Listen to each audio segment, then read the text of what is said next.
60대 이상 10명 중 7명이 모르고 있습니다.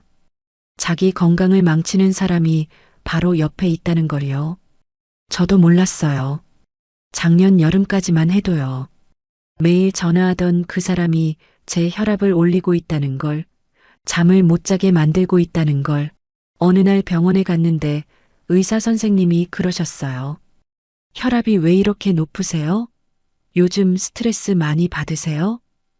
그때 깨달았어요. 아, 맞다. 그 사람 전화 받고 나면 늘 머리가 아팠지. 더 무서운 건 이거예요. 우리만 그런 게 아니었어요. 서울대학교 의과대학 연구팀이 10년 동안 60대 이상 2,000명을 추적 조사했습니다. 그 결과 특정 유형의 사람과 지속적으로 관계를 맺으면 심장병 위험이 2.5배, 우울증은 3배 높아진다고 해요. 관계 때문에 실제로 아프다는 겁니다. 그러니까 우리가 힘든 게 예민해서가 아니에요. 몸이 신호를 보내고 있었던 거예요. 그런데 왜 우리는 계속 그 사람 전화를 받을까요? 예정 때문에?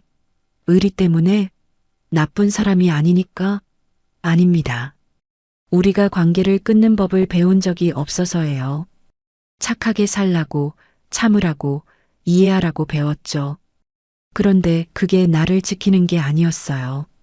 나를 아프게 하는 거였습니다. 오늘 이 영상에서 4가지를 알려드릴게요. 첫째, 당신을 아프게 하는 사람이 누구인지. 둘째, 왜 지금까지 몰랐는지. 셋째, 어떻게 알아챌 수 있는지. 넷째, 어떻게 벗어날 수 있는지. 이 4가지만 알아도 여러분 삶이 달라질 겁니다. 지금 확인하세요. 내일 그 사람한테 또 전화 오기 전에요. 한 번만 더 전화 받으면 또 머리 아프고, 또 혈압 오르고, 또 잠 못 자는 밤이 시작됩니다. 이제 그만할 때가 됐어요. 구독과 좋아요, 알림 설정은 이야기를 계속 이어갈 수 있는 큰 힘이 됩니다. 자, 첫 번째 사람은 누구일까요? 바로 시작해 볼게요. 첫 번째, 힘들 때만 연락하는 사람. 64세 김영희 씨는 작년 가을까지만 해도 전화 받는 게 좋았던 사람이었어요.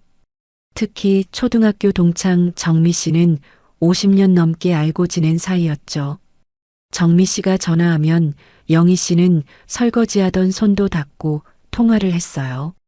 그런데 어느 순간부터 그 전화가 달라지기 시작했습니다. 영희야, 나 요즘 너무 힘들어. 정미 씨는 늘 그 말로 시작했어요. 남편 이야기, 자식 이야기, 시댁 이야기. 1시간을 울고 2시간을 토해냅니다. 영희 씨는 그냥 들어줬어요. 그래, 힘들었겠다. 그래도 괜찮을 거야.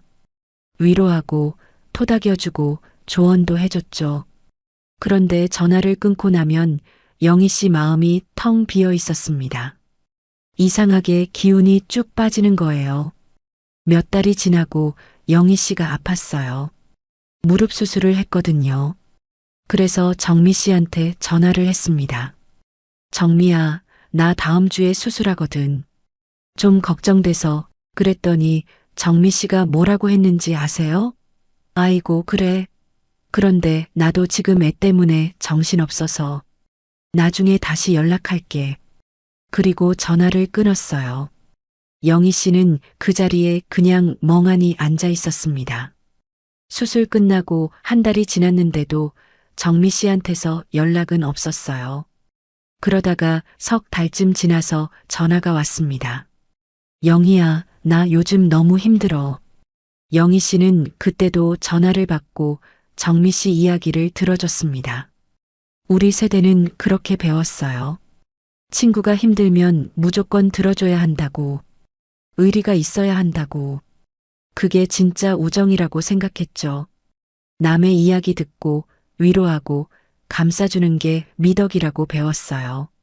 내가 힘들어도 내색하면 안 되고 참아야 한다고 했죠. 그런데 그게 관계를 지키는 게 아니었어요. 오히려 나를 갉아먹는 거였습니다. 영희 씨는 50년 넘게 정미 씨를 친구라고 생각했는데 정작 자기가 힘들 때는 아무도 없었어요. 그때 깨달은 거죠. 이게 친구가 아니라 필요할 때만 찾는 사람이었구나. 그런데 이렇게 생각하는 자기 자신이 나쁜 사람 같아서 더 괴로웠습니다. 사실 이건 개인의 문제가 아닙니다. 우리 세대는 관계에서 자기 감정을 드러내는 훈련을 받지 못했어요. 늘 상대를 먼저 배려하고 내 감정은 뒤로 미루는 게 당연했죠. 그래서 이용당하는 관계인지 아닌지조차 구분하지 못하고 살아온 겁니다. 한국상담심리학회에서 50대 이상 800명을 대상으로 관계 만족도를 조사한 연구가 있습니다. 그 결과를 보면 절반 이상이 일방적으로 감정 노동을 제공하는 관계에 있다고 응답했어요. 그런데 놀라운 건 그중 70%가 그 관계가 문제라는 걸 인식하지 못하고 있었다는 점입니다. 그냥 원래 친구 사이는 이런 거겠지 하고 넘어갔던 거예요. 심리학에서는 이걸 정서적 뱀파이어 관계라고 부릅니다. 한쪽은 계속 주기만 하고 다른 한쪽은 받기만 하는 구조죠. 이런 관계가 지속되면 주는 쪽은 만성 피로, 우울감, 심지어 면역력 저하까지 경험하게 됩니다. 그 말을 들으니 나만 그런 게 아니구나 싶었어요. 우리 모두 비슷하게 살아왔던 거죠. 서울대학교 사회학과 연구팀이 발표한 논문도 비슷한 이야기를 합니다. 60대 이상의 관계 스트레스 중 가장 큰 비중을 차지하는 게 바로 비대칭적 관계였어요. 서로 주고받는 게 아니라 한쪽만 일방적으로 주는 관계. 이게 우리 세대에게 가장 흔한 관계 패턴이었던 겁니다. 그러니까 우리가 힘든 게 당연했어요. 영희 씨는 그날 이후로 조금씩 달라지기 시작했어요. 처음엔 정미 씨 전화를 받지 않았습니다. 죄책감이 들긴 했지만 일단 거리를 두고 싶었어요. 그러다가 한 달쯤 지나서 정미 씨가 다시 전화를 했어요. 이번엔 영희 씨가 먼저 말을 꺼냈습니다. 정미야, 나도 요즘 힘들어. 무릎 수술하고 나서 아직도 걷기가 불편해. 너한테 이야기하고 싶었는데 그때 전화 끊겨서 서운했어. 정미 씨는 잠깐 말이 없었어요. 그러더니 이렇게 말했습니다. 아, 그랬구나. 미안해. 나도 그때 정신이 없어서. 그런데 그게 끝이었어요. 영희 씨 이야기는 더 듣지 않고 다시 자기 얘기를 시작했습니다. 영희 씨는 그때 확실히 알았습니다. 아, 이 사람은 정말 내 이야기엔 관심이 없구나. 그 이후로 영희 씨는 관계를 정리하기 시작했어요. 정미 씨한테 더 이상 긴 통화를 하지 않았습니다. 전화가 오면 받긴 하는데 10분 정도만 이야기하고 먼저 끊었어요. 미안해, 나 지금 약속이 있어서. 처음엔 거짓말하는 것 같아서 마음이 불편했어요. 그런데 시간이 지나니까 그게 거짓말이 아니라는 걸 알게 됐습니다. 나한테도 약속이 있는 거예요. 나 자신과의 약속. 내 시간을 지키겠다는 약속. 그렇게 몇 달이 지났어요. 영희 씨는 그 시간에 산책을 했습니다. 혼자 동네 한 바퀴 도는데 그게 얼마나 좋은지. 아무 생각 없이 걷다 보면 마음이 가벼워졌어요. 그리고 다른 친구들한테 먼저 연락을 했어요. 요즘 어떻게 지내? 그냥 안부를 묻는 전화였는데 통화하고 나니까 기분이 좋았습니다. 이게 진짜 관계구나 싶었어요. 어느 날 영희 씨가 그랬어요. 언니, 나 요즘 전화 받는 게 무섭지 않아요. 예전엔 전화벨만 울려도 가슴이 철렁했는데 이제는 괜찮아요. 그 말을 듣는데 제 마음도 따뜻해지더라고요. 영희 씨는 이제 자기 시간을 지킬 줄 아는 사람이 됐습니다. 그게 이기적인 게 아니라 나를 지키는 거라는 걸 배운 거예요. 영희 씨는 요즘 전화 통화 시간을 정해뒀어요. 한 통화당 20분. 그 이상은 하지 않습니다. 처음엔 어색했는데 지금은 그게 자연스럽습니다. 관계는 주고받는 거라는 걸 이제야 알게 됐어요. 영희 씨는 요즘 정미 씨 생각을 해도 마음이 편합니다. 미안하지도 않고 서운하지도 않아요. 그냥 그런 사람이었구나 하고 받아들였어요. 50년을 알았다고 해서 평생 함께 가야 하는 건 아니었습니다.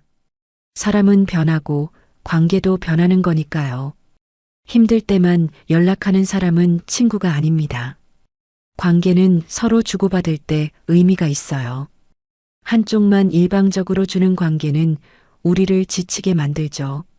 그런 사람과는 거리를 두는 게 맞습니다. 내 시간과 마음을 지키는 것, 그게 이기적인 게 아니라 나를 사랑하는 거예요. 그런데 말이죠. 이렇게 힘들 때만 연락하는 사람 말고도 또 있어요. 겉으로는 친절한데 만나고 나면 왠지 모르게 죄책감이 드는 사람. 그런 사람 주변에 한 명쯤은 있지 않으세요? 두 번째 이야기를 시작해 볼게요. 두 번째, 나를 죄책감 들게 하는 사람. 67세 박순자 씨는 동네 문화센터에서 만난 혜진 씨와 20년 넘게 알고 지냈어요. 혜진 씨는 늘 밝고 친절했습니다.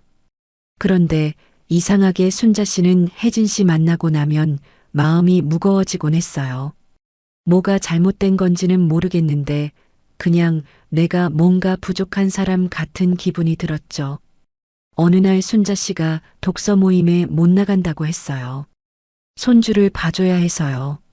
그랬더니 혜진 씨가 이렇게 말했습니다. 아이고 순자 씨, 그래도 우리 약속인데 손주는 며느리가 볼 수도 있잖아요. 저는 손주 봐주는 날에도 모임 나가는데 순자 씨는 그 말에 아무 말도 못했어요. 그냥 그러게요, 미안해요 하고 전화를 끊었습니다. 그날 저녁 순자 씨는 계속 그 말이 머릿속에 맴돌았습니다. 내가 잘못한 건가? 약속보다 손주를 먼저 생각한 건가? 며느리한테 부탁했어야 하나? 그런 생각에 잠도 제대로 못 잤어요. 그런데 나중에 생각해 보니까 이상한 거예요. 혜진 씨는 손주가 없어요. 손주를 봐본 적이 없으니까 그 힘듦을 모르는 거죠. 그런데 마치 순자 씨가 잘못한 것처럼 말을 했던 겁니다. 우리 세대는 죄책감에 익숙해요. 특히 여자들은 더 그렇죠. 어릴 때부터 착한 딸이 되라고, 착한 며느리가 되라고, 착한 엄마가 되라고 배웠어요. 뭔가 안 하면 죄책감이 들도록 훈련받았습니다. 그래서 누가 살짝만 건드려도 내가 잘못했나 하고 먼저 자책하게 돼요. 혜진 씨 같은 사람은 그걸 잘 압니다. 말을 직접적으로 하진 않지만 은근히 상대방이 죄책감을 느끼도록 만들죠. 나는 이렇게 하는데 너는 왜 안 해? 이런 식으로요. 그게 악의는 아닐 수도 있어요. 본인도 모르게 그렇게 말하는 경우가 많거든요. 그런데 듣는 사람은 상처를 받습니다.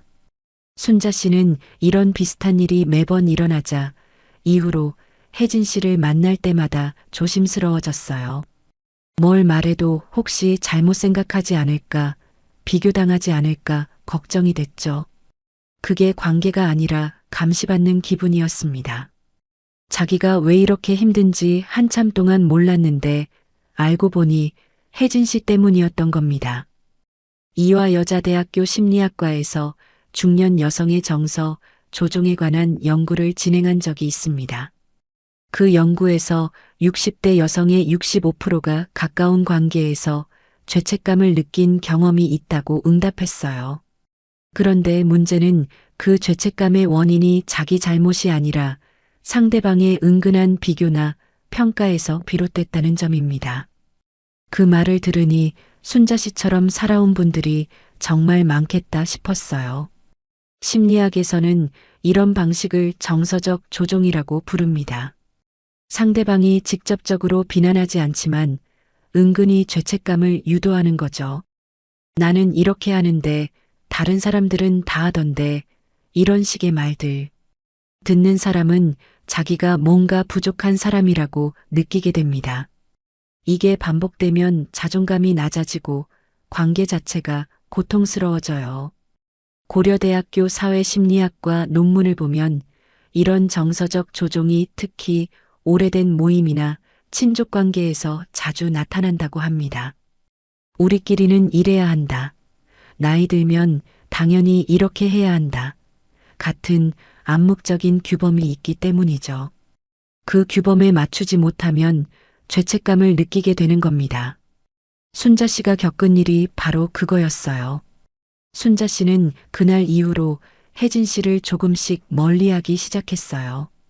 모임에서 마주치면 인사는 하지만 길게 이야기하지 않았습니다. 혜진 씨가 요즘 바빠요? 하고 물으면 네, 좀 그래요 하고 짧게 대답하고 자리를 피했어요. 처음엔 그게 무례한 것 같아서 마음이 불편했습니다. 그런데 한두 달이 지나니까 달라지기 시작했어요. 혜진 씨 생각을 안 하니까 마음이 가벼워졌습니다. 예전엔 모임 가기 전날부터 긴장했는데 이제는 그냥 편하게 갔어요. 다른 분들하고 이야기하고 웃고 차 마시고 그게 얼마나 좋은지 몰랐습니다. 어느 날 순자 씨가 딸한테 전화를 받았어요. 엄마, 다음 주에 애 좀 봐줄 수 있어? 순자 씨는 잠깐 망설였습니다. 그날 독서 모임이 있었거든요. 예전 같으면 무조건 봐줬을 거예요. 그런데 이번엔 달랐습니다. 미안해. 그날은 엄마 약속이 있어서. 다른 날은 어때? 딸이 그래요. 엄마도 약속 있으시죠? 다른 날에 부탁할게요 하고 전화를 끊었어요. 순자 씨는 그 순간 깨달았습니다. 아, 내가 거절해도 되는구나. 내 시간도 소중한구나.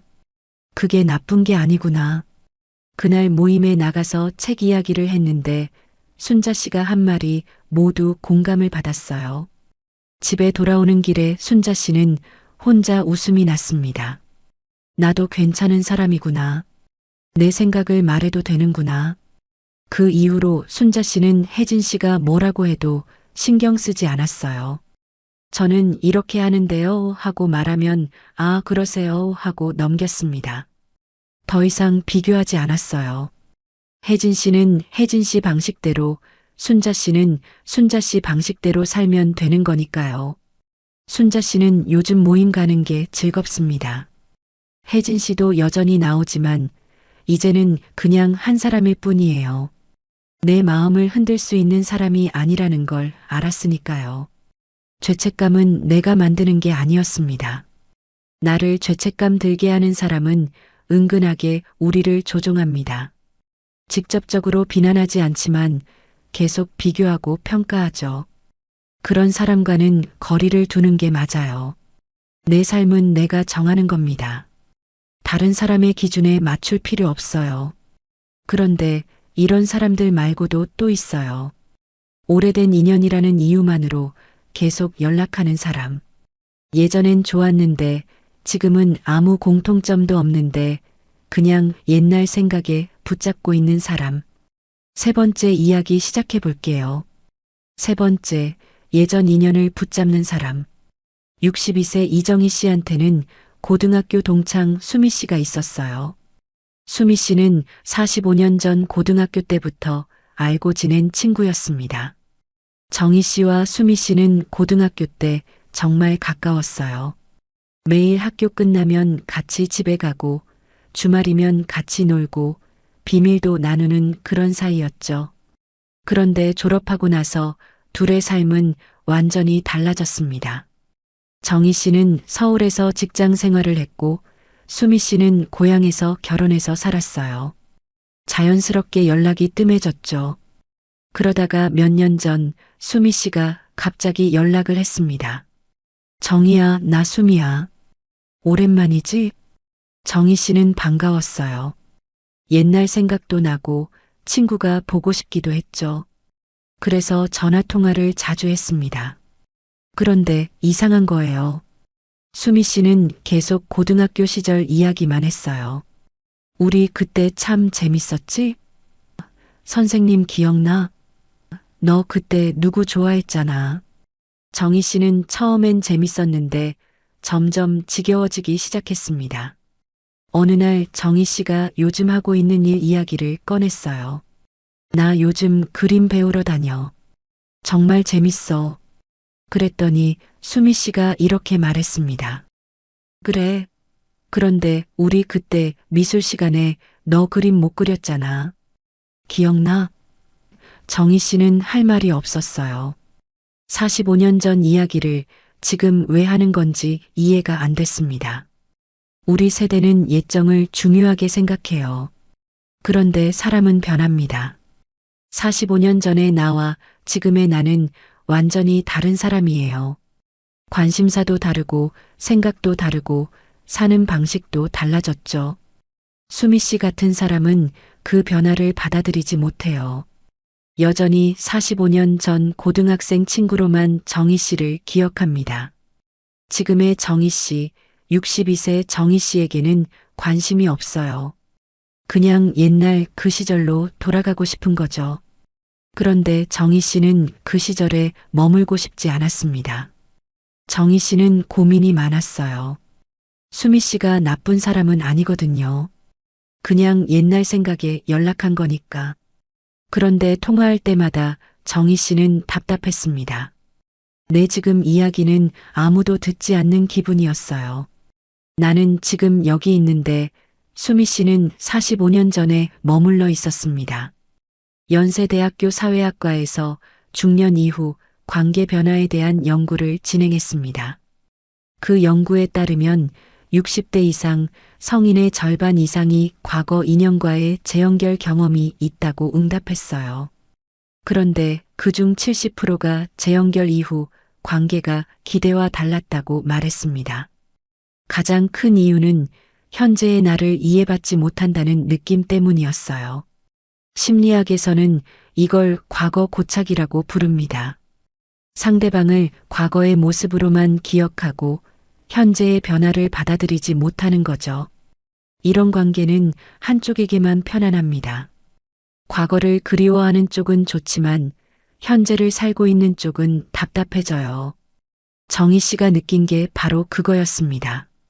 한국심리학회 논문을 보면 이런 관계가 특히 동창회나 오래된 모임에서 많이 나타난다고 합니다. 우리 그때 참 좋았지로 시작하는 대화들. 처음엔 추억이 좋지만 계속 반복되면 현재의 나를 부정당하는 기분이 들어요.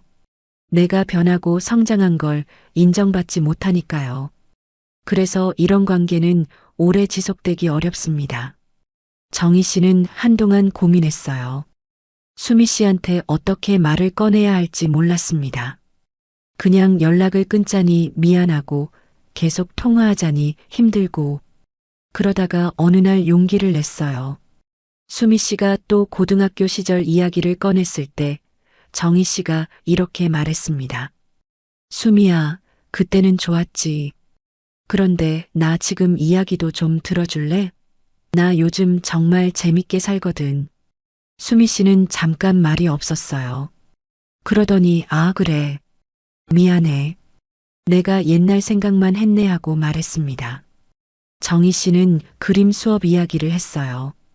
어떤 걸 배우는지, 어떤 사람들을 만나는지, 얼마나 즐거운지. 수미 씨는 들어주긴 했지만 크게 관심 있어 보이진 않았습니다. 그래, 좋겠다 한마디 하고 다시 옛날 이야기로 돌아갔어요. 정희 씨는 그때 알았습니다. 아, 이 사람은 지금의 나에게 관심이 없구나. 그냥 옛날 그 친구가 그리운 거구나. 그 이후로 정희 씨는 수미 씨와 통화를 줄였어요.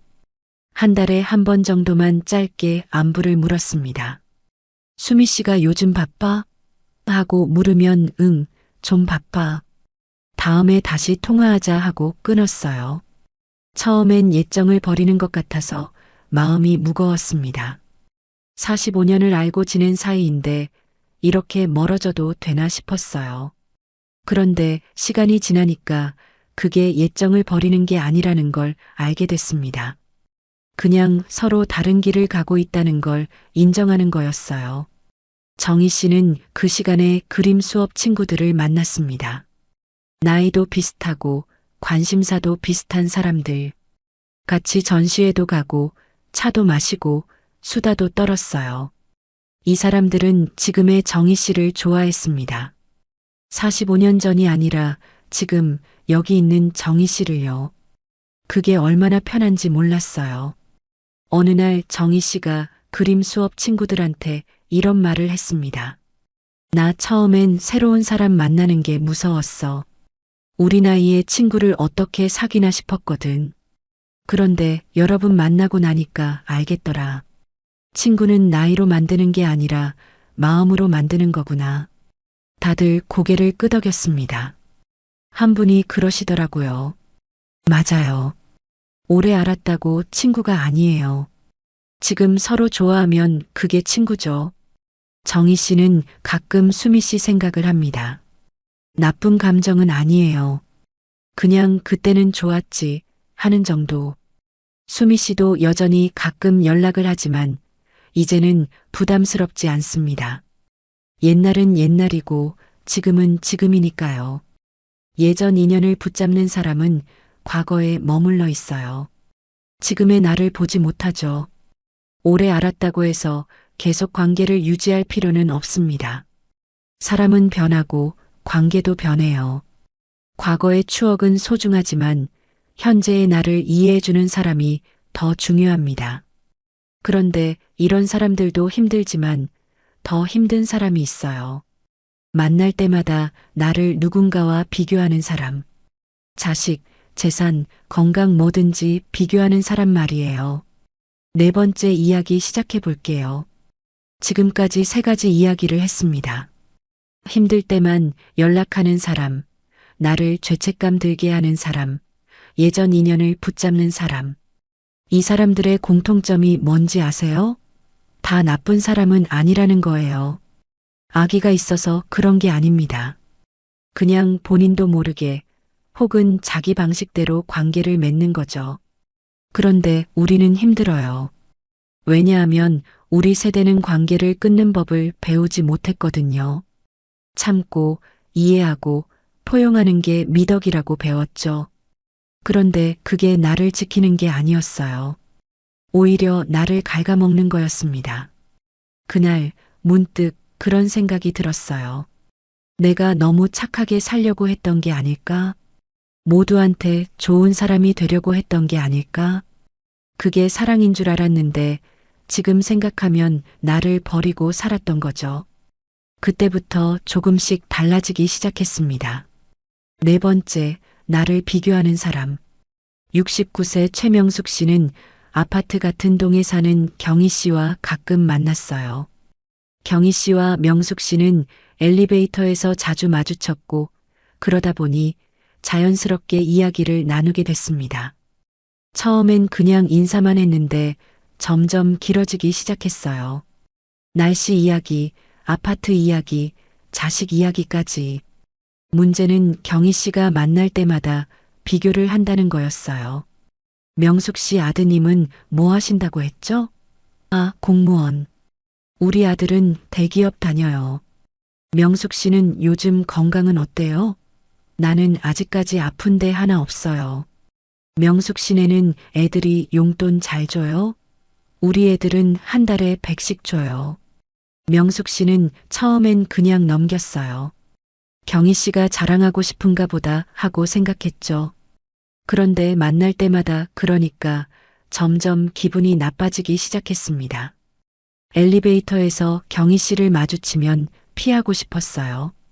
계단으로 내려갈까 하는 생각까지 들었습니다. 어느 날 명숙 씨가 손주 이야기를 했어요. 우리 손주가 이번에 미술대회에서 상을 받았어요. 자랑스러워서 한 말이었는데 경희 씨가 이렇게 말했습니다. 아, 그래요? 우리 손주는 영어 말하기 대회에서 1등 했어요. 요즘 애들은 영어를 잘해야 하잖아요. 명숙 씨는 그 자리에서 아무 말도 못했습니다. 그냥 네, 그렇네요 하고 집에 돌아왔어요. 우리 세대는 비교 속에서 살았어요. 어릴 때부터 옆집 애랑 비교당하고 시집 가서는 시누이랑 비교당하고 자식 낳아서는 다른 집 애들이랑 비교당했죠. 그게 너무 익숙해서 이제는 스스로도 비교를 하게 됐습니다.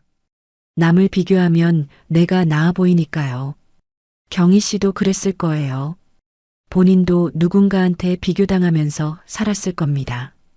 그래서 이제는 자기가 비교를 하는 거죠. 명숙 씨보다 내가 낫다는 걸 확인하고 싶은 거예요. 그런데 그게 명숙 씨한테는 상처였습니다. 명숙 씨는 엘리베이터 타는 게 무서워졌어요. 경희 씨를 만날까봐, 또 뭘 물어볼까봐, 또 비교당할까봐. 집에 돌아오면 자꾸 생각이 났습니다. 우리 아들이 공무원이라서 뭐가 나쁜가? 내가 건강하지 못해서 뭐가 잘못됐나? 손주가 미술을 좋아하면 안 되나? 그런 생각에 마음이 무거워졌어요. 한국노년학회에서 60대 이상의 관계 스트레스를 조사한 연구가 있습니다. 그 결과 60대 이상의 75%가 가까운 관계에서 비교당한 경험이 있다고 응답했어요. 자식, 재산, 건강이 주요 비교 대상이었습니다. 이런 비교는 자존감을 크게 떨어뜨리고 관계를 악화시키는 주요 원인이 됩니다. 심리학에서는 이런 행동을 우월감 추구라고 부릅니다. 자기가 남보다 낫다는 걸 확인하려는 심리죠.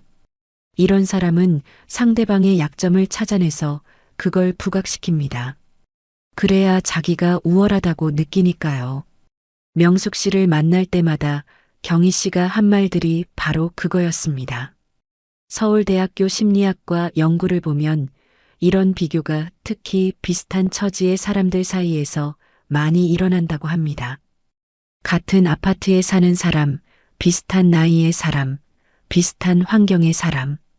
오히려 가까운 사이일수록 비교가 심해져요. 경희 씨와 명숙 씨가 같은 아파트에 살았기 때문에 이런 일이 생긴 겁니다. 명숙 씨는 어느 날 결심을 했어요. 더 이상 경희 씨한테 휘둘리지 않겠다고. 다음 날 엘리베이터에서 경희 씨를 만났습니다. 경희 씨가 또 물었어요. 명숙 씨, 요즘 자식들 자주 와요? 명숙 씨는 짧게 대답했습니다. 가끔 와요. 그리고 더 이상 말을 이어가지 않았어요. 경희 씨는 잠깐 당황한 표정을 지었습니다. 평소 같으면 명숙 씨가 자세히 이야기했는데 오늘은 짧게 끊으니까요. 경희 씨가 다시 물었어요. 애들이 용돈은 잘 줘요? 명숙 씨는 이렇게 말했습니다. 그건 제 개인적인 일이라서요. 그리고 1층에 도착하자마자 먼저 나왔어요. 처음엔 무례한 것 같아서 마음이 불편했어요. 그런데 며칠이 지나니까 가벼워지기 시작했습니다. 경희 씨를 만나도 더 이상 긴장하지 않았어요. 물어보면 짧게 대답하고 더 이상 자세히 이야기하지 않았습니다. 경희 씨도 점점 명숙 씨한테 말을 걸지 않게 됐어요. 명숙 씨는 그 시간에 다른 것을 했습니다. 아파트 정원을 산책했어요. 꽃도 보고 나무도 보고 벤치에 앉아서 쉬기도 했죠. 그러다가 다른 분들을 만나게 됐습니다. 명숙 씨처럼 산책하러 나온 분들. 인사를 나누고 간단히 이야기를 나눴어요. 아무도 비교하지 않았습니다. 그냥 오늘 날씨가 좋다, 꽃이 예쁘다, 그런 이야기만 했어요.